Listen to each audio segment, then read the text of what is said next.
Bismillahirrahmanirrahim. Assalamualaikum warahmatullahi wabarakatuh. How are you students? I hope you all are fine. Okay, now I'm sharing with you हमारा मज़मून है वालिदैन की अज़मत। और हमने जैसे कि मज़मून के मुतालिक पढ़ा था कि मज़मून जो है वो कैसे लिखते हैं। कि पहले हमने कहा था तमहीद होती है, यानी पहले हम ऐसे सरसरी सी बात करते हैं, फिर जो है वो प्रॉपर जो हम बात डिस्कस करना चाहते हैं नफ्स मज़मून वो लिखेंगे, और आखिर में हम अपना जो है वो नतीजा या अपने व्यूज़ जो हैं वो शेयर करेंगे। तो वालिदैन की अज़मत मज़मून जो है वो क्या है। इंसान के लिए सबसे ज़्यादा मुखलिस उसके वालिदैन होते हैं, जो कि ख़ुद सारे दुख और परेशानियां झेलते हुए ना सिर्फ औलाद की परवरिश करते हैं बल्कि उसे तरक्की के आला मनाजिल पर देखना चाहते हैं। पैराग्राफ चेंज करेंगे। वालिदैन की अज़मत पर कुछ लिखना समंदर को कुज़े में बंद करने के मुतरादिफ है।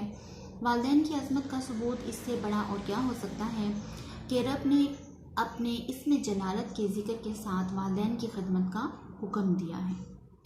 माँ बाप की नाफरमानी तो कजा, नाराज़गी और नापसंदीदगी के इजहार और झिड़कने से भी रोका गया है, और अदब के साथ नरम गुफ्तगू का हुक्म दिया गया है। अहादीस मुबारका में भी वालिदैन की फरमाबरदारी की खातिर अहमियत की ख़ास अहमियत व ताकीद बयान की गई है। कुरान में न सिर्फ नरम गुफ्तगू का हुक्म दिया गया है बल्कि तवाज़ु, इनकिसारी और शफ़क़त के साथ बर्ताव का हुक्म भी दिया है, और पूरी ज़िंदगी वालिदैन के लिए दुआ करने का हुक्म उनकी अज़मत को दुबाला करता है।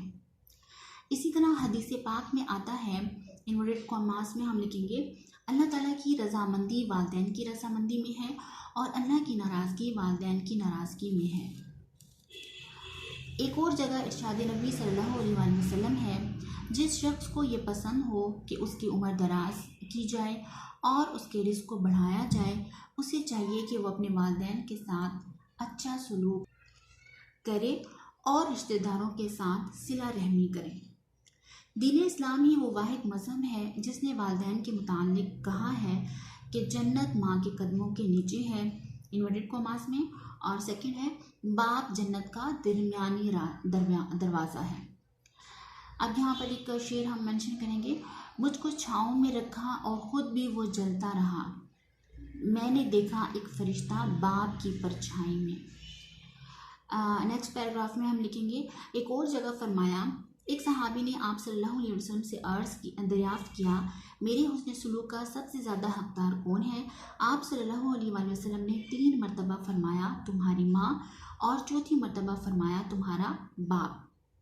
कुरान और हदीस से साबित हुआ कि वालिदैन की अज़मत किस दर्जे बुलंद है, लिहाजा हमें चाहिए कि हम अपने वालिदैन के तमाम हुकूक अदा करें ताकि अल्लाह और रसूल सल्लल्लाहु अलैहि वसल्लम की नाराज़गी से बचा जा सके।